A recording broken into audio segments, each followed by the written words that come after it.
Welcome to the Lennox second quarter earnings conference call. All lines are currently in listen-only mode, and there will be a question-and-answer session at the end of the presentation. You may enter the queue to ask a question by pressing star and 1 on your phone. To exit the queue, press star and 2. As a reminder, this call is being recorded. I would now like to turn the call over to Chelsea Polshin from Lennox Investor Relations. Chelsea, please go ahead. Thank you, Margot. Good morning, everyone, and thank you for joining us as we share our 2025 second quarter results. Joining me today is CEO Alok Maskara and CFO Michael Quenzer. Each will share their prepared remarks before we move into the Q&A session. Turning to slide 2, a reminder that during today's call, we will be making certain forward-looking statements which are subject to numerous risks and uncertainties as outlined on this page. We may also refer to certain non-GAAP financial measures that management considers relevant indicators of underlying business performance. Please refer to our SEC filings available on our Investor Relations website for additional details, including a reconciliation of GAAP to non-GAAP measures. The earnings release, today's presentation, and the webcast archive link for today's call are available on our Investor Relations website at investor.lennox.com. Now, please turn to slide 3 as I turn the call over to our CEO, Alok Maskara. Thank you, Chelsea. Good morning, everyone. Let me begin today's call by highlighting the impressive results we achieved in Q2. Results that reflect our team's strategic focus and resilience. In the face of a challenging external environment, both segments delivered revenue growth and margin expansion. This performance was fueled by our continued emphasis on cost discipline, elevating the customer experience, and enhancing our go-to-market differentiation. As we build on this momentum, I want to express my sincere gratitude to our employees for their dedication and to our loyal customers for their continued trust and partnership. Let us turn to slide 3 for an overview of our second quarter financials. Revenue this quarter grew 3%. Our segment margin was a record 23.6%, an increase of 170 basis points. Operating cash flow was $87 million. Adjusted earnings per share in the second quarter was $7.82. Our team is performing well despite ongoing challenges, including softness in new construction demand, industry refrigerant canister shortages, customer uncertainty, and inflationary pressures. In HCS, profitability remains strong as we transition into selling primarily our R-454B products. Destocking in Q2 was largely in line with expectations, though we anticipate some spillover into Q3 as industry lead times continue to normalize. While residential new construction remains subdued, the HCS segment continues to perform well given the broader market conditions. In BCS, factory productivity has improved, helping to mitigate inflationary pressures. Emergency replacement wins have partially offset end markets that have been weaker than we anticipated. In addition, growth from our full lifecycle strategy has delivered year-over-year revenue growth and margin expansion. We are raising our full-year outlook to reflect our consistent execution in a challenging environment and continued progress on our growth initiatives. We now expect adjusted earnings per share in the range of $23.25 to $24.25, and revenue growth of approximately 3%. Now, let us move to slide 4 for a brief look at how we are expanding our portfolio and the value we bring to our customers through joint ventures with leading global partners. As we continue to execute our transformation plan, we are taking a deliberate approach to building long-term value through strategic partnerships that strengthen our heat pump portfolio and enhance customer experience. Our joint ventures with Samsung and Ariston are clear examples of this strategy in action. These partnerships allow us to offer a broader range of products that our customers are already installing.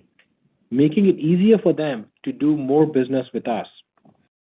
With 75% of our dealers already selling mini splits and 50% offering water heaters, these additions are a natural fit that will provide one-stop shopping convenience to all our customers.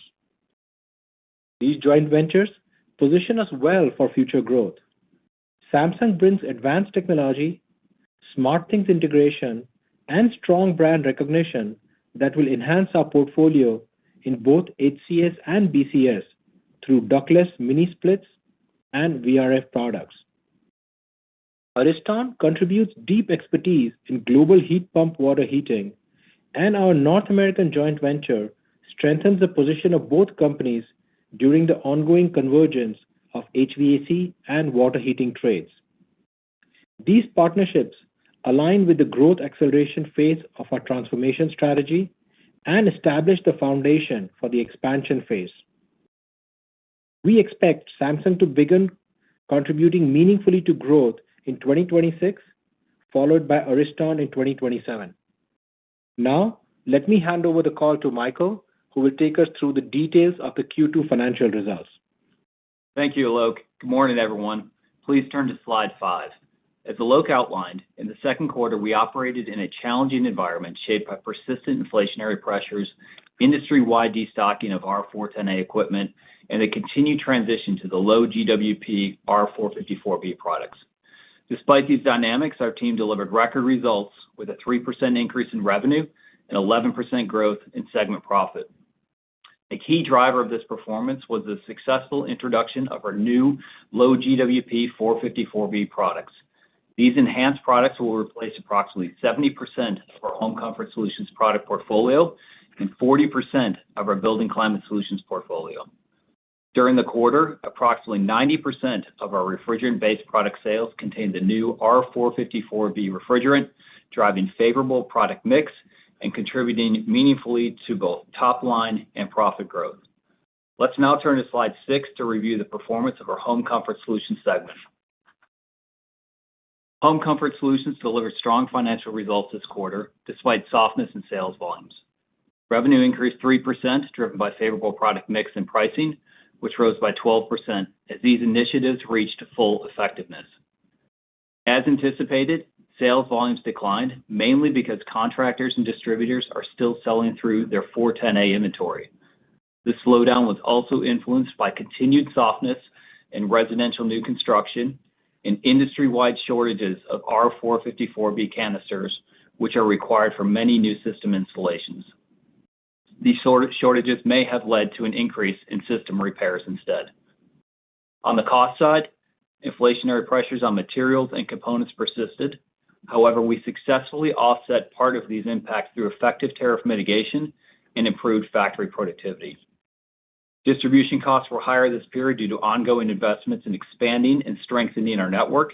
These investments are part of our long-term growth strategy aimed at improving customer fulfillment rates, broadening product availability, and making it easier for customers to access the solutions they need when they need it. By enhancing our distribution capabilities, we are working to deliver a more seamless and responsive customer experience. Moving on to slide 7. After a slow start to the year, the Building Climate Solutions segment delivered a strong rebound in the second quarter as customers regained confidence since Q1. The segment achieved a 5% increase in revenue, driven by an 8% benefit from favorable product mix and pricing, which more than offset volume declines. Light commercial HVAC, which accounts for approximately 50% of BCS revenue, continue to face pressure from soft end market demand, with industry shipment volumes down double digits. However, our segment sales volumes declined just 3%, supported by growth in emergency replacement products and continued strength in our refrigeration and service offerings. On the cost side, material inflation remained elevated. Encouragingly, for the first time in several quarters, we delivered year-over-year factory productivity gains as the ramp-up of our new facility nears completion. Turning to slide 8, let's review cash flow and capital deployment. From a free cash flow perspective, we remain on track to achieve our full-year guidance of $650 million to $800 million. While we made temporary inventory investments to support a smooth transition to the new R-454B products, we expect inventory levels to normalize in the second half of the year. We're also strategically investing in the inventory to strengthen our position in the commercial emergency replacement segment and to support the launch of our new Samsung ductless product line. On capital deployment, we have repurchased $300 million in shares year to date. In the second quarter, we also received authorization for an additional $1 billion in future share repurchases.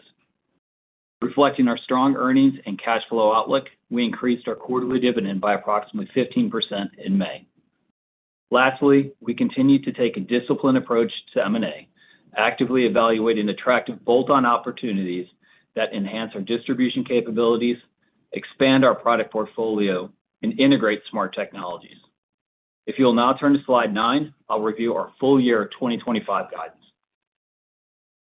Let me walk you through the updates to our 2025 financial guidance, which reflect a strong first half and improved visibility into the second half of the year. Based on our performance so far and the momentum we're seeing, we are raising both our revenue and EPS guidance. This speaks to the strength of our execution and the confidence we have in our outlook. Starting with revenue. We now expect full year revenue to grow by 3%, up from our previous guidance of 2%. This modest improvement reflects a slightly more optimistic view on sales volumes, which are now projected to decline 6% compared to our prior estimate of down 9%. This includes the impact of pre-buy and temporary share gain. On mix and pricing, we now expect a combined benefit of 9%, slightly below our previous estimate of 11%. This adjustment reflects lower than anticipated material tariff inflation. As noted in Q1, our pricing strategy is designed to flex with input cost trends, which have moderated. In line with this, we now expect cost inflation to increase total cost by 6%, down from our prior estimate of 9%. This improvement is primarily driven by successful tariff mitigation efforts. Looking at other key items, we now expect interest expense to be approximately $30 million and our tax rate to fall between 19% and 20%. And finally, on earnings, we are raising our EPS guidance to a range of $23.25 to $24.25, up from our previous range of $22.25 to $23.50. Overall, these updates reflect strong execution across the business and confidence in our ability to deliver on our commitments for the remainder of the year. With that, please turn to slide 10, and I'll turn it back over to Alok. Thanks, Michael. Let me take a moment to provide a view of how we are positioned for growth and how we see the market evolving across both of our segments. The smooth transition to a low GWP refrigerant maintained our exceptional track record and deepened trust with our customers. We are now selling mostly R-454B product with limited R-410A remaining in the channel.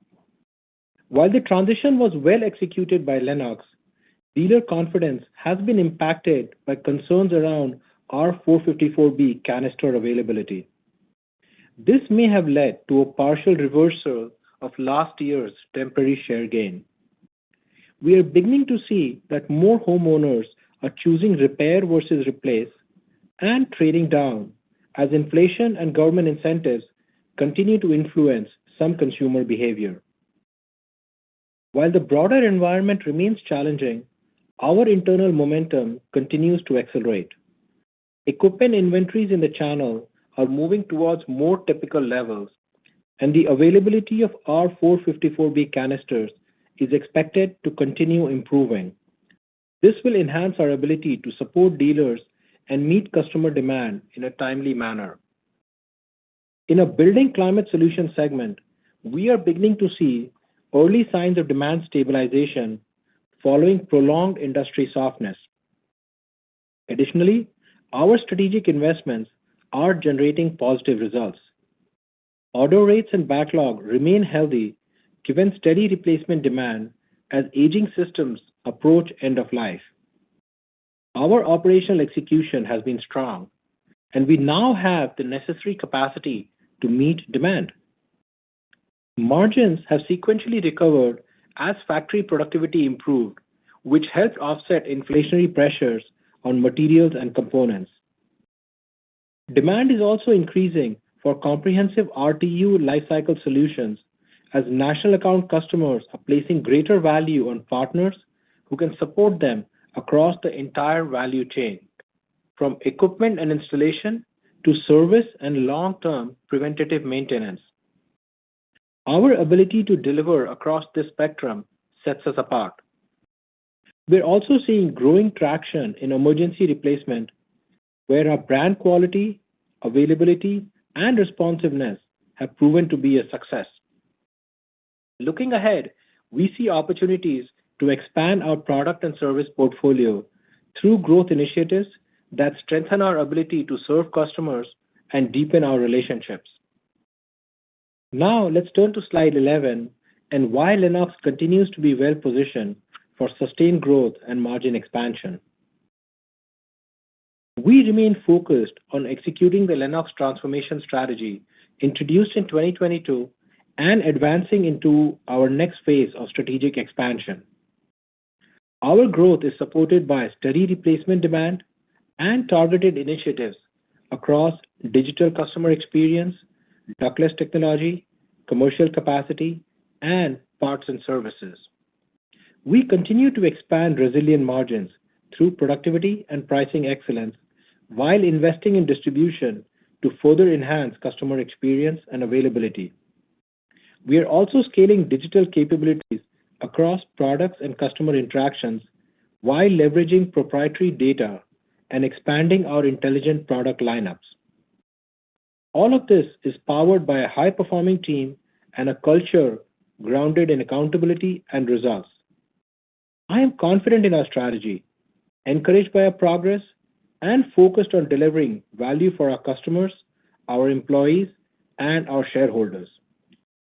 As I look forward, our best days are ahead of us. Thank you. We will be happy to answer your questions now. Margot, let's go to Q&A. Thank you. At this time, if you'd like to ask a question, please press the star 1 on your telephone keypad. You may remove yourself from the queue at any time by pressing star 2. Once again, that is star 1 to ask a question. We'll take our first question from Jeff Hammond with KeyBanc Capital Markets. Please go ahead. Hey, good morning, guys. Morning, Jeff. Hey, so the gap between price and cost was pretty stunning and obviously showed through in the margin. I'm just wondering what you're seeing with the A2L manufacturing costs, given that there are some added costs related to that equipment, and then tariffs, if they really showed up or came into 2Q, or do they step up into the second half? Just trying to understand that price cost gap better as we go forward. Sure. So on the A2L conversion, both our cost and price are very close to our expectations and our previous communication, Jeff. So there's been no change. As what we have been able to do is get more factory productivity, and we have done significant headcount retrenchment as, we finally were able to get out of some of the factory inefficiencies that came into play during the A2L conversion. So I think as expected and mostly driven by productivity, not price in that case. Both price and mix were as expected, and it's holding just fine. And Jeff, your question on tariffs. In the second half, we do have tariffs increasing a little bit in the second half, but that's all built in the guide. Both businesses are still reflecting margin expansion in the second half of the year, demonstrating our good price cost excellence. Okay, and then can you walk through kind of what your volume assumptions are for the second half? Looks like you bumped it up a little bit, or it's less bad in HCS. And then, should we expect price mix to be similar to 2Q as in the second half as it was in 2Q? Thanks. Yeah, implied in the guidance for the HCS segment is the balance of the year volumes, including the destock, and just overall volumes are down about 8%. That compares to about down 6% year to date. So a little bit more decline in the second half than the first half. And then on price mix, it implies about up 10% in the second half, in line with where we saw the first half. And then BCS down volumes in the second half of about 4%. Compared to down 6% year to date. and the balance of the year price mix similar to what we saw in the first half at up 6%, 6 or 7%. Okay, that's helpful. Thanks so much. Yep. Thank you. We'll take our next question from Julian Mitchell with Barclays. Please go ahead. Hi, good morning. Just wanted to circle back to the margin outlook there for a second.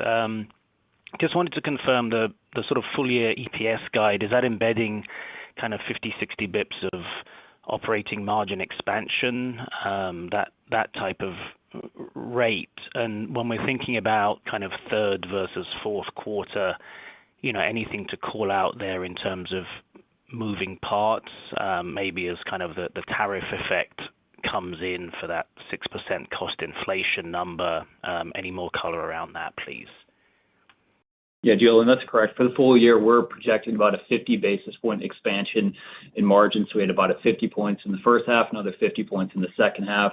For full year, HCS will be up a little bit more than the 50 basis points, and then BCS will be closer to flat with the volume reduction that we just took. But both businesses will show margin expansion in the second half. A little bit more margin expansion in BCS as that factory productivity kicks in. And Julian, I think there's lots of moving pieces here, but overall, this is consistent with our journey as we are looking to make margins both as a manufacturer and distributor. And if you just go back 3 years, we can see that our margins in Q2 have expanded 680 basis points over the past 3 years. So we don't think of this current margin expansion of anything but just part of our overall trajectory to earn margins both as a manufacturer and a distributor.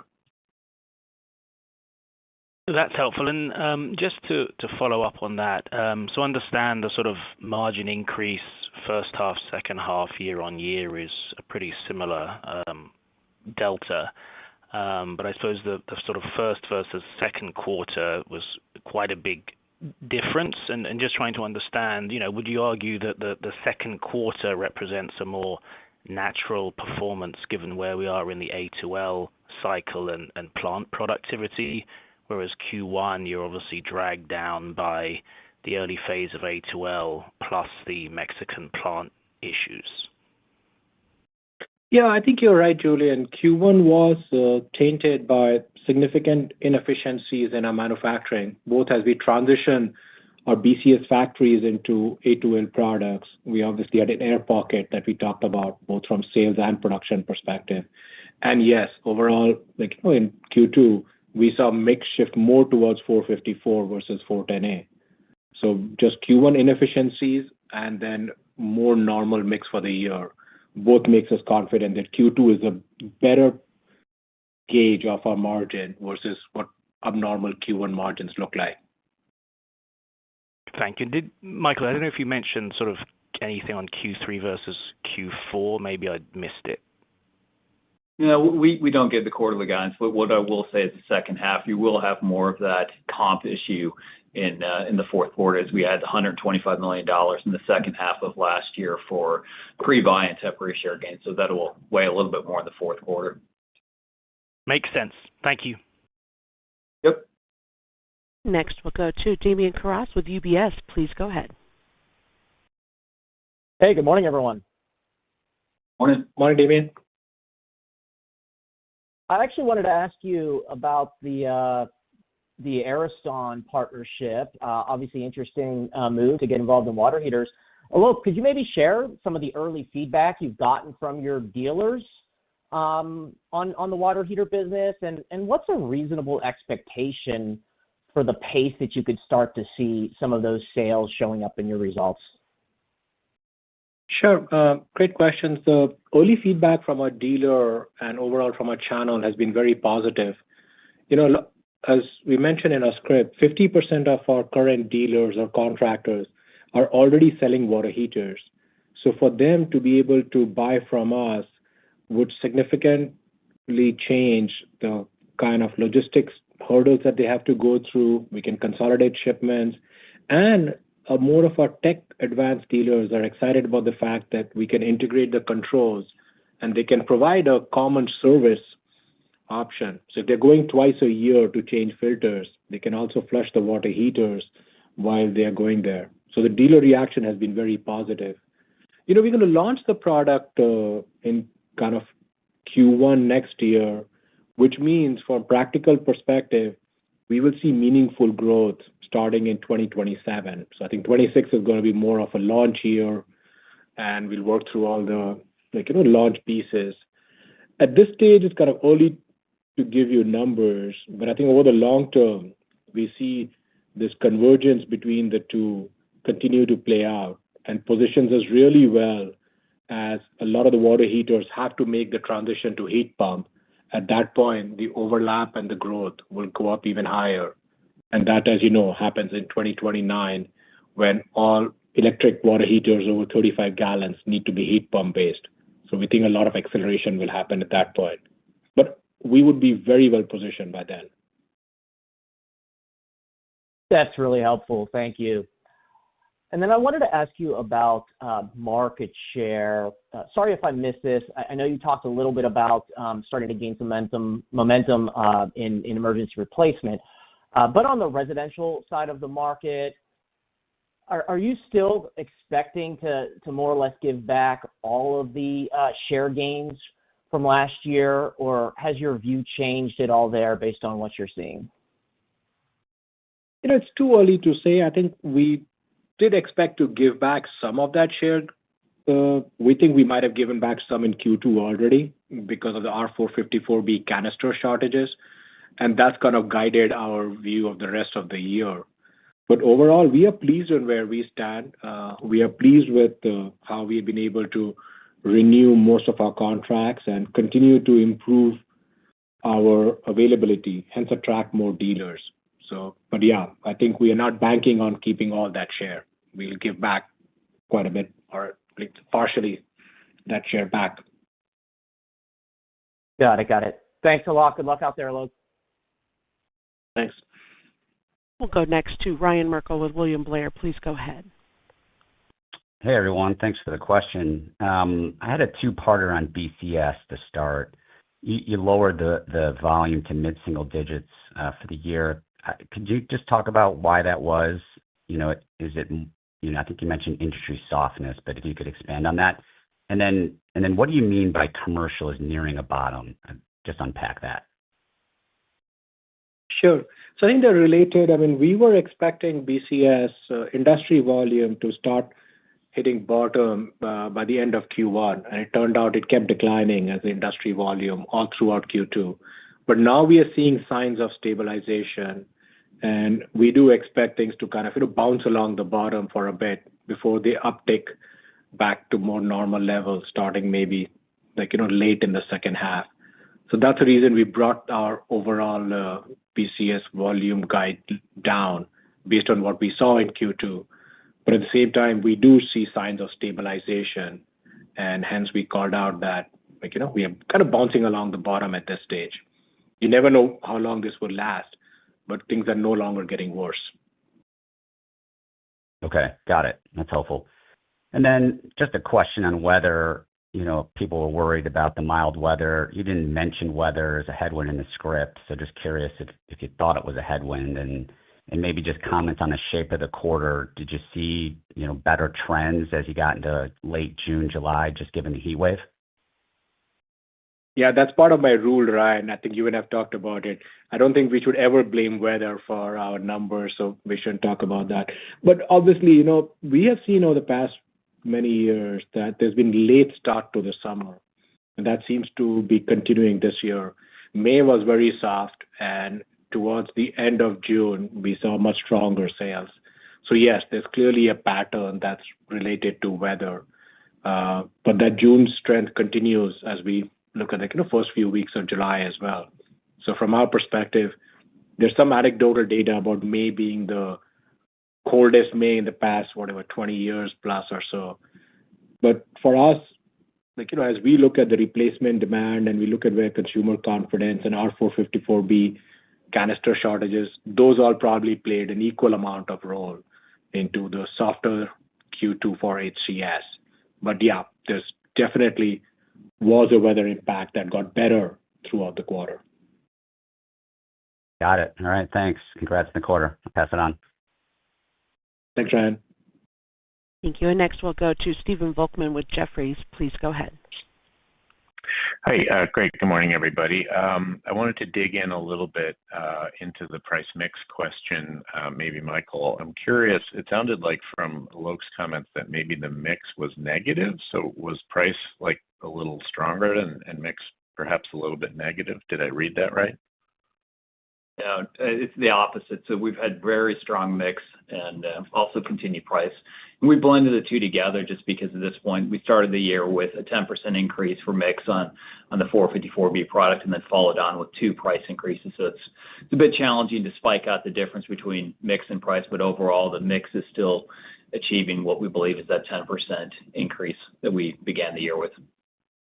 Got it. Okay. And I guess what I'm really trying to think about here is whether, like on the repair side, Alok, I think you mentioned that it was sort of canister related, but are there any signs of just kind of price pushback in the sense that affordability is just getting tough for some people and therefore they're perhaps looking to trade down or repair versus replace? Is that a dynamic or is it all in your mind more just canister related? There's hard to be extremely precise with this, Steve, but I think the way we have looked at it, the R454B canister shortage, it impacted the dealer confidence, and they are the ones who typically do a great job convincing the consumer on the benefits of replace versus repair and benefit of upgrading. So I think that was a primary. On secondary factor, yeah, we have seen consumers trade down, but the entire industry has moved to 70% as the minimum SEER equipment, and that continues to be the case for many years. So I do see that trade down trend continues.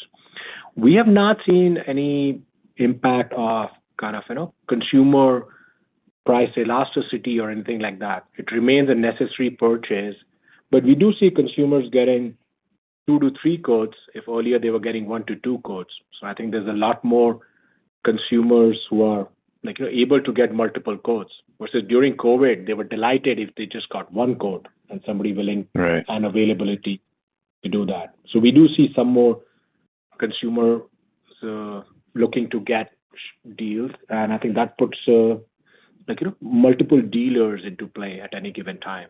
So we are watching all those trends, but nothing unusual this quarter compared to what we had seen earlier, except the 454B canister was unusual. That's why we called that out. Got it. Okay. Thank you so much. I'll pass it on. Thank you. We'll take our next question from Jeff Sprague with Vertical Research Partners. Please go ahead. Hey, thank you. Good morning, everyone. Just a point of clarification before I get to my question. Just on the inflation number you're giving us, the 6%, that's on total COGS and total SG&A. And then investments and productivity numbers you gave us are separate and apart from that. Yeah, that's correct. So it'd be on the total cost, both the cost of goods sold and SG&A, and then from there, then you add on top of it any investments and subtract productivity. I wonder if you could, thank you for that. Can we just maybe address kind of managing price mix? I think we've kind of, tiptoed around a little bit in some of the earlier questions, but it does sound like you're seeing some price elasticity come into play. It also looks to me like you're quote unquote getting more price than you need, and congratulations if you can do that. But as you try to toggle price you need versus price you can get and the impact that it has on the consumer buying decision, is there some clear trade-off there in your view in terms of making sure price is not at a level that it, negatively impacts mix and then has other ramifications on, the whole repair versus replace dynamic? Sure. As you know, you never get pricing exactly right. You're always going to be a tad too high or a tad too low. And I think pricing excellence remains overall a very core initiative for us. We often find that we may be underpriced in certain markets and maybe overpriced in certain other markets. And I'm talking geographically within U.S. because each region and each local zip code has its own pricing. So we continuously on a daily basis manage that and have now started using some really good tools, AI-based tools, and a lot of data to make those decisions. And that's probably behind when we talk about why our pricing has yielded good results. But overall, we remain very sensitive to the trade-off between pricing and share or pricing versus consumer, price elasticity. But keep in mind, the consumer price elasticity depends on dealers selling to consumers, not us selling to dealers. And there's a significant markup because of labor, installation, permits, and supplies that happens between when we sell to a dealer versus a dealer sells to consumer. So net, I don't know if I would say that a pricing turned out to be much better than expected. I think it was as expected. Tariff costs continue to come through. Remember, we did two price increase, one price and one surcharge that we talked about in Q1. We landed up withdrawing a large portion of that surcharge as some of the tariffs came out lower. So we remain focused on making sure we price fairly and we price competitively in the marketplace. Great. Thank you for that. And then I'm sorry, I missed the first 5 minutes of the call, but has the line length increase on OEM units going out the door hasn't fully addressed kind of the issue of the canister shortage, or do you think we're going to be done talking about canister shortages here, as we move through the third quarter? Yeah, I hope we are done talking about the canister shortages. So the line length issue, and we all have done that, right? Gone to 30 feet line length, and that has addressed the concerns from our dealer. Unfortunately, a lot of that inventory hit the sales or our warehouses only in June. So we started to see some of that impact where dealers' concerns were less towards the end of June versus beginning of May. But I think all of us now have inventory with 30 feet line length pre-charge. And that, plus there are more canisters available than they were 2 months ago. So overall, I sincerely hope that we won't be talking about this when we talk about Q3 earnings, and we're talking about it in a more positive way. Great. Thank you for that color. Thank you. And next we'll go to Noah Kaye with Oppenheimer. Please go ahead.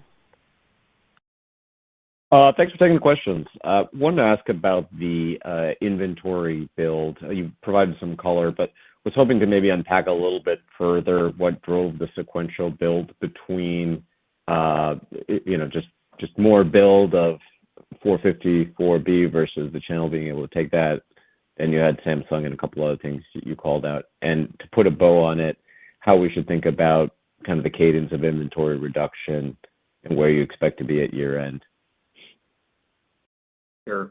Just to add some clarity. So we always wanted to make sure we did a successful transition to the new 454B product. And within that, we thought there might be this air pocket coming in the second quarter, but we wanted to have sufficient inventory for the season in case that air pocket didn't come in.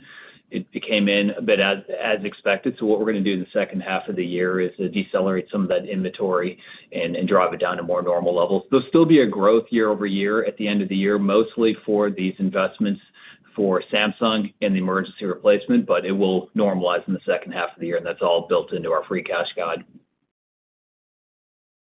Okay, just a quick follow-up on that. That inventory that you built and that you expect to come down, does most of that kind of remix towards the longer line length and that we were just talking about in the prior question? Yeah, for residential, that would be true. So, and I think that puts us all in a really good position. But we also have some of the older line length as well. So I think it's a good mix. But most of the one we built recently was a longer line length. Yeah, I think people just want to understand like any risk around strained inventory. It sounds like that's not an issue. Last question. 25C you mentioned as a little. Yeah. You mentioned a little bit the 25C expiration.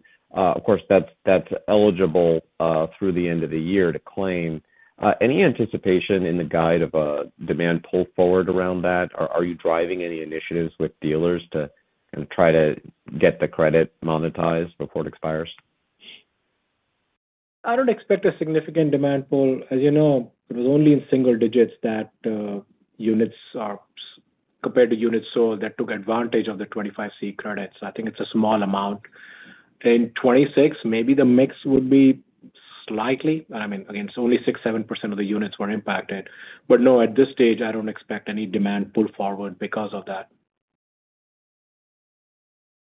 Perfect. Thank you. We'll go next to Brett Lindsey with Mizuho. Please go ahead. Hey, good morning. Appreciate all the detail. Morning, Brett. Wanted to start with commercial. So you noted the manufacturing productivity continues to ramp in the Mexico facility. I guess as that capacity gets stood up and you're back in the emergency replacement market, do you have any updated thinking on factory output and how that might ramp over the coming quarters as you're filling it out and driving more revenue there? Sure. First of all, I'm delighted that we're talking about factory productivity versus factory inefficiency. It seems like for the past 4 or 5 quarters, all we were talking about was factory inefficiencies. But yes, delighted that we now have 2 factories, both are doing well. One in Saltillo, very focused on standard product for emergency replacement, non-configured, and the one in US in Stuttgart, very focused on configured products, mostly for key accounts and other applications. So I think that balance is going very well for us. We have scaled back our labor force and the factories as our inventory has come to a good level, mostly through attrition and otherwise. And we will continue to kind of balance demand across both to make sure that we serve the customers in the most appropriate way and get the right financial outcome. So I think we're just pleased with that balance and that flexibility we have, which we have never had before. So I do expect our productivity run that started in Q2 to continue for the next multiple quarters as we continue balancing those two. That's great. And then just wanted to follow up on the repair versus replace discussion. You noted the trade down. I guess, is there any data you can share on the rate of growth in the parts categories versus equipment or something, fundamental in the second quarter, driving that sentiment? And then I guess, how do we think about that dynamic in the context of, the raise in the guide for the segment against some pretty tough comps here in the back half? Sure. So I'll take it one at a time, right? On the repair versus replace, we are underweight in parts, as you know. So, I'm actually interested to see when others declare their results to see if they have noticed an uptick. But if there was a big uptick in repair parts, we won't necessarily see that. But, our part sales were pretty normal in Q2, so no evidence. But this is more based on just talking with dealers, talking with our key accounts, and looking at, other industry trends. This was our comment based on that, but no numerical evidence to support that. On the second piece, as we look at it, when we gave the guide for 2025 at the end of Q1, our view was shaped by a potential impending recession. Our view was shaped by potentially tariffs leading to a lot of inflation and that inflation leading to a lot of demand pullback and consumer uncertainty. Things have just become more stable for the U.S. economy, as you know, since then. So that's primarily the reason for change in our guide is just more stable consumer demand, more stable consumer confidence. The new home construction is the one area that remains weak, just like existing home sales. And we did take that into account as we came back with the guide. But that's the piece that continues to be weak. Okay, great. Appreciate the detail. Thank you. Next, we'll go to Tommy Moll with Stephens. Please go ahead. Good morning, and thank you for taking my questions. Morning, Tommy. Alok, I wanted to start on tariffs and associated surcharges or price increases, whatever we want to call them. I heard you earlier say that you ended up removing all or a substantial portion of the surcharge that was, I guess, announced in second half of April, just as the tariff picture improved. So if you could walk us through any of the details there, I think it would help to clarify for folks. And then as we look forward, what are some of the potential changes in the tariff landscape where you would have to think about potentially needing to come back for another surcharge? Or, it could go the other way as well. There's a lot in flux. So maybe just frame for us, what are you watching over the next couple quarters? Sure. Let me start by giving you where we are on the overall tariff landscape, right? When we gave our Q1 guidance, we talked about $250 million in tariff impact to us. If you were to ask us the same question again now, we will say the impact is going to be less than half of that. And that's because our teams have done a really good job of mitigating tariffs by switching suppliers and others. And as you know, some of the tariffs have been changed or lowered. So putting that, like an overall impact is much lower. To offset the impact, we had always talked about we're going to focus heavily on productivity, focus on cost control, which we did, and we did pretty effectively. And then we relied on pricing. We had done one price increase and one surcharge related to tariffs. And eventually we did withdraw, I wouldn't say all, but majority of the surcharge, given that the China tariffs came down substantially from 145 some to a lower number. But the first piece continues, and that continues to offset the tariff impact, which we are still facing. And that impact is, as I said, less than before. Going forward, there's a lot of uncertainty. You and I both wish we knew what's going to happen on tariffs tomorrow, but we don't. But we remain concerned about tariffs coming from South Korea. We remain concerned about some of the August 1st tariff deadlines. And we remain concerned about the future of the U.S.-Mexico, USMCA production and exemption. So we continue to watch out for those. But our goal has always been to provide our dealers and contractors a certain level of certainty and a certain level of confidence, which I think we have managed to do successfully by being very disciplined with our tariff versus cost and cost versus price approach. Thank you, Alok. As a follow-up, I wanted to address the EPS guidance, which you raised today, and maybe stepping back from some of the numbers and just talking philosophically here, if we can do that on earnings day. I don't know if that's possible, but I think where a lot of the questions are coming from today are you raised largely on pushing through the beat in the second quarter, and given some of the recent price cost trends where your incremental margins were pretty impressive this quarter, it might suggest a bigger raise would be appropriate for the year. Maybe there's some conservatism embedded in the second half. Maybe there are some other factors that haven't come out in the questions today. But anything you could do to help us understand your philosophy here would be helpful. Thank you. Sure. I read a McKinsey article once which said that successful companies, 80% of them have an aggressive CEO, but they are balanced by having a conservative CFO. So apparently those two make a good pair. So maybe I'll let Michael answer the question. But listen, at the end of the day, there's a lot of uncertainty that still remains in the market. There's lots of uncertainty around tariffs. There's all the pieces we mentioned about R454B. Residential new construction remains weak. And so we think our range, we kept the range of EPS guide to be $1. Normally, we would have narrowed that range at this stage. But given the uncertainty, we kept that range to be $1. And we feel like we are appropriately neither conservative nor aggressive with the new range that we have given out. But Michael, anything you want to add to that? Sure, I'll just add, our goal is to have confidence to make sure that we meet our commitments. And I think we've done this with the guidance that we've laid out. But there is a bit of some conservative in some of the assumptions, maybe around some of that cost inflation around 6%. A half point difference there can make a difference in the EPS. But with the inflation and uncertainty, around that, I think it still makes sense to hold it at 6%, but we'll keep watching that. Thank you both. I'll turn it back. Next, we'll go to Chris Snyder with Morgan Stanley. Please go ahead. Thank you. I wanted to ask about the back half volume outlook for the resi business. In Q2, volumes were down 9% and the comp was +1%. In the back half, it's calling for volumes mostly, maybe a little bit worse than that 9%, but the comp goes from 1% in Q2 to a +16% in the back half. So, I guess, in that context, why are you guys confident that volumes will be mostly stable here, given those comps? Is it that, the destock came through in Q2 and it's now over? Is it the canister issue getting sorted itself out? Any color there would be appreciated.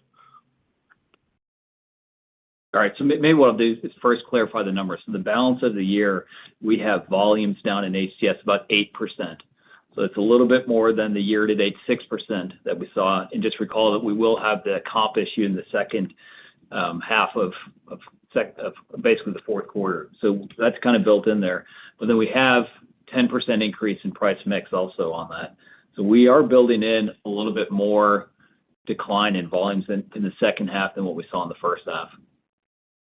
I appreciate that. I was kind of asking more about the second half versus Q2. I think Q2 volumes were down 9 and the comp was +1, and now it's, -8 versus +16. Yeah, and I think a lot of that obviously is, we talked about destocking. Well, you can never get the exact numbers. We think destocking is largely behind us after Q2. And we talked a little bit about the canister shortage and how that impacted us, especially before the 30-foot line set units hit the marketplace. And then finally, we are also guided by the weather pattern that we talked about, right? We've always had a late start to summer, and we ended the quarter with much better sales rate than we did during the middle of the quarter. It's never a perfect science, Chris, as you know, but we feel like we have come and given a fair set of numbers to the best of our visibility at this stage. Thank you. I appreciate that. And then maybe just on price, obviously the industry has a really great track record of pushing price and holding that. I guess it feels like here, price, across, I imagine it's across the industry, seems to be running a bit ahead of cost following the de-escalation. Are you confident, that the industry, will be able to retain all of this price as you look out over the next 6-12 months, just kind of given some of the earlier comments that, there is a little bit more repair versus replace, maybe some trading down in the market? Thank you. Yeah, listen, our industry still makes less money than some of the other industries like water heaters. And if you think about all the investments that are needed over the past few years, we spent hundreds of millions of dollars in capital to get to the R-454B transition. We are spending hundreds of millions of dollars to get better distribution so we can deliver products the same day and give quotes back within 2 hours. All of those investments are not made by just Lennox. Every other player is making that investment as well. And to recoup those investments, we do need the price impact. And our cost for 454B units are higher. And we are facing other inflation, such as refrigerants and other news that we have looked at it. So I can't speak for others, but if history is of any guide, us and other players will continue to be price disciplined so we can invest in delivering a safe products to our customer, support them appropriately, and make sure we live up to our quality and warranty standards. Thank you. I really appreciate that. Makes sense. And next we'll go to Deane Dray with RBC Capital Markets. Thank you. Good morning, everyone. Morning, Deane. Hey, I was hoping you'd give us a progress report on the emergency replacement initiative. I saw that you had added some inventory, so you got to start there to have it ready on that 24-hour notice kind of thing. But just give us an update there, please. Sure. Dean, when we talked in Q1, we were talking about 1 or 2 pilot markets on where we learned and kind of got our approach finalized. Since then, we have expanded, and we are now up to about 5 or 6 of those markets, and that's what you start seeing in Q2. But clearly, there's more room for us to continue expanding through that.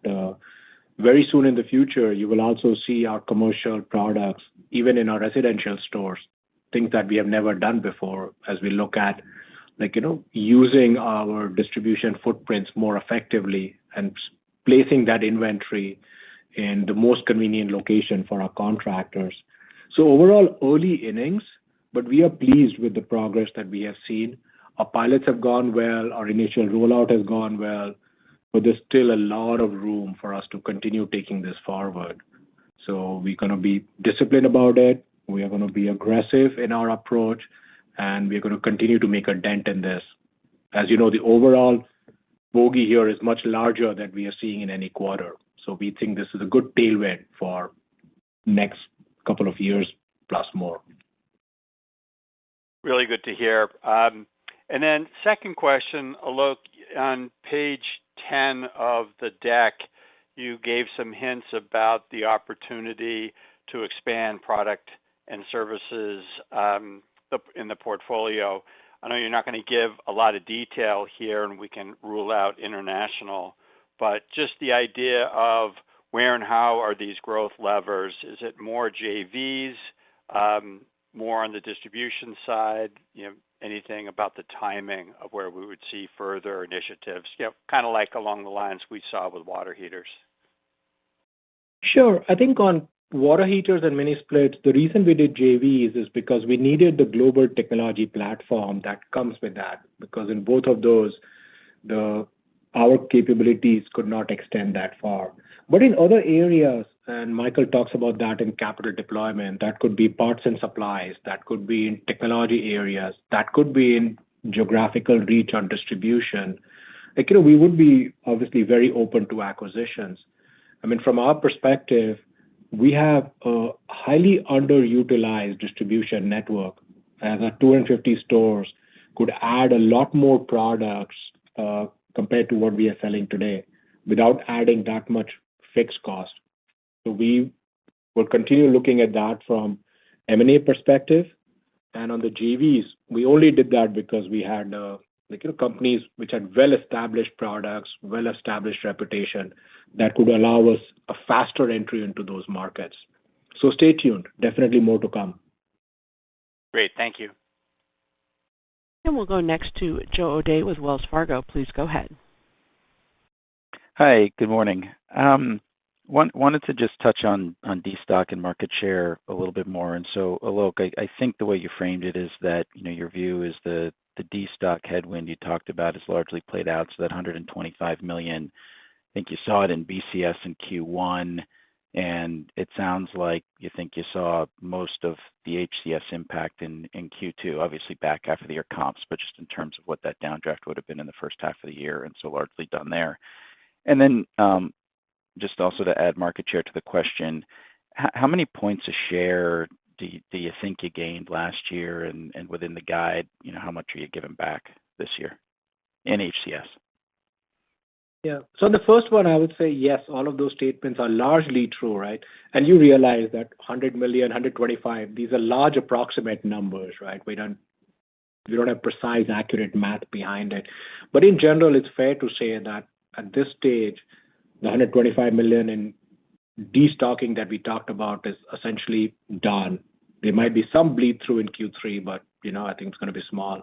The comps obviously remain difficult, right? So I think that's the part we watch out for, and that we embedded in our guide going forward to make sure, that's been very clear to that. Regarding market share, it's a moving piece. Remember, we look at both Hardy and AHRI because 70% of our sales go directly to dealer. And with stock up and stocking and destocking, those numbers often have large error bars when we go into this season. But I would say that we ended, I'm not going to give a number, but I will say that in 2024, we ended up having the largest market share we have ever had in the history of Lennox when it came to residential. And even if we give some back this year, as we expected and as we had broadcast, we'll probably still land up in 2025 at a very healthy and a large market share. That's better than what we had in the past. Got it. For a second, I thought you might actually give the number, but appreciate the color there.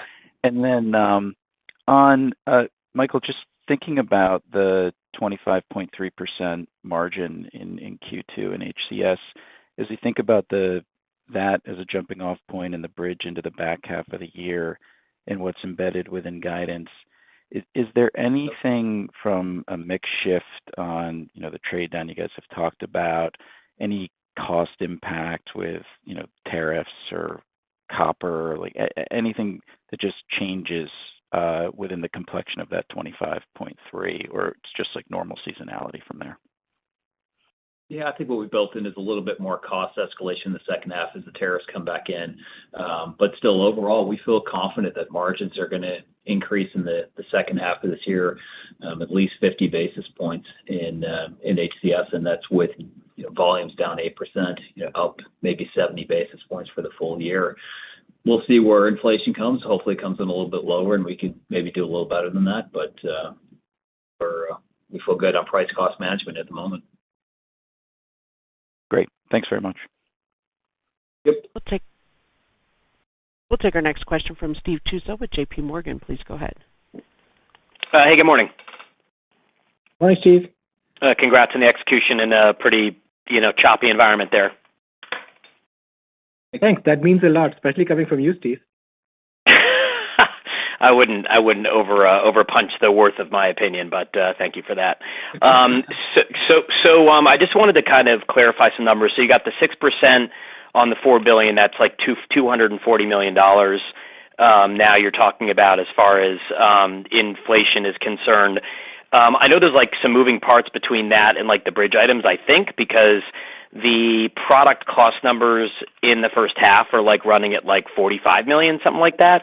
Are those two numbers the right comparables, or I think I'm missing maybe something productivity wise in between those. But I guess out of the 240, I guess simple question is how much have you kind of booked year to date? Yeah, Steve, I think what you want to do is look at the product cost and the other combined. Since the inflation's on our total cost perspective, those two combined are about up $80 million in the first half and applies about $180 million kind of in the second half. Okay, so $180 million in the second half of that cost flowing through. Correct. No, yeah, to get to okay. Oh, no, sorry, 180 on the full year. Sorry. On the full year, okay. Yeah, right, so that yes, that includes that productivity and the other numbers above the line on product cost. Okay, that makes some sense. And then I guess just from a pricing perspective, what have you guys booked? Is this kind of a normal now run rate here, or you guys did that price get booked kind of midway through the quarter, or is that something that's now kind of fully embedded in a run rate of the second quarter? I would say it got booked midway through the quarter. The A2L pricing, as you know, depends on the mix as well, and then mix shifted much more towards 454B to the end of the quarter. And the tariff pricing, the way the announcement worked, we probably had 2/3 of the quarter where the tariff pricing was in effect on that. So. Okay. All right. That makes a lot of sense. Thank you. Yep.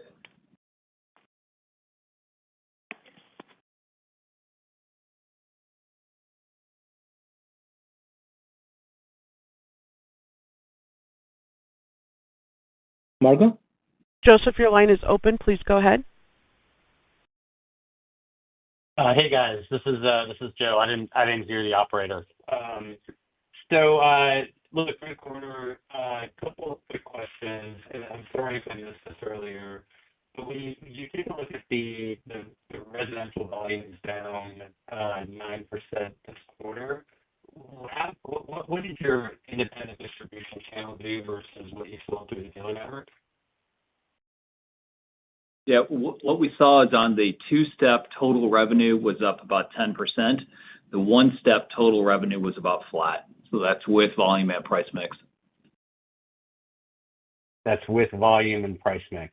Okay. Okay, got it. And then just basically it's got it. Okay. And then just kind of like the volume assumptions then in the second half of the year. I know that the $125 million isn't a totally precise number, but it implies basically a 6 to 7% volume headwind in the second half. So really what you're expecting out of your residential volumes, excluding that one-time impact from the pre-buy last year, is really kind of down, call it 1 to 2%. Am I thinking about it the right way? Yeah, I think roughly that's about right. I think I haven't done exact math, but yeah, that's a right way to think about it. Okay. All right. So that's good. So things getting a little bit better on the kind of volume assumptions as we exit the year. And then I know somebody earlier asked about pricing and call it the inelasticity of pricing into next year. I'm actually curious on the surcharge because you didn't fully, implement 454B this year. And so it would seem to me that you should, I'm sorry, I didn't mean surcharge, but I meant on the mix side. You should improve on mix in 2026 as well because you'll be selling all 454B. Is that the right way to think about it? So even though mix was very positive in 2025, there should be some improvement on mix in 2026 as well. Yeah, I think that's right, Joe. We talked earlier about in 2025, 60% of our product was going to be 454 and 40% was going to be 410A. In 2026, it'll be 100, 454 and 0, 410A. So yes, we do expect mix to improve, and you'll see year over year it'll be better in like Q1 and Q2. By Q3, Q4, I think it'll start normalizing more, but I think that's a fair way to think about it for 2026. Okay, that's great. All right, guys. Thanks so much. Appreciate it. And our last question comes from Nigel Coe with Wolfe Research. Please go ahead. Oh, thanks. Good morning, and really appreciate you going long here to fit us all in. Just wanted to follow up on the direct versus indirect. I think you said two-step up 10% all-in revenues and then direct flat. If we saw the destock happening in 2Q, I'd expect that to be expressed more in the two-step channel. So just a little bit confused there. Maybe I'm thinking about the wrong way, but any thoughts on that? First of all, I think our exposure to two-step is much smaller than others, so I wouldn't read too much into that from an overall industry perspective. I think one thing to keep in mind is in the two-step channel, because of tariffs and because of the R-454B's uncertainty and all of that, people continue to maintain high levels of inventory. And that's one thing we refer to, saying some of this might bleed into Q3 as we look at distributors and how much inventory they have. On the one-step, as we looked at it, we did talk about even one-step is not immune to holding any inventory during transition. So there was some inventory one-step was holding as well. But net-net, as you put together, I put that within the overall fluctuations and the uncertainty that we experience. But Michael, go ahead. The thing I'll add too is the two-step doesn't have the RNC exposure as the one-step does as well. Yeah, because that's right, Michael. That's a good reminder. Yeah, that's great color. And then a quick follow-on, just kind of on the notion of inventories. Your inventories stepped up pretty meaningfully from 1Q to 2Q. And normally we see inventories bleed down in the second quarter. So I know we've got higher unit costs with 454B, and I know that we've got some build with but any more color in terms of how you see inventories?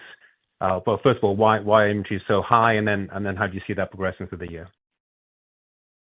Yeah, we wanted to play it safe during the 454B transition, and given the industry uncertainty, as you know, the number one complaint from our dealers over the past 5-6 years has always been around availability of our product. So we wanted to address that fully. So I think we did that. And yes, some of it was also the seasonality of having a slow start to the summer. Net, as you know, we would generate most of our cash in the second half, and we have good confidence on our overall cash outlook, and we will bring the inventory depleted down over the next several months. So we look at it internally and say, yeah, is it a little bit more than we thought? Yeah, but we are confident that it's the right thing to do, and we'll bleed it down before the end of the year. Okay, that's great. Thanks, Alok. Thank you for joining us today. Since there are no further questions, this will conclude Lennox's 2025 second quarter conference call. You may disconnect your lines at this time.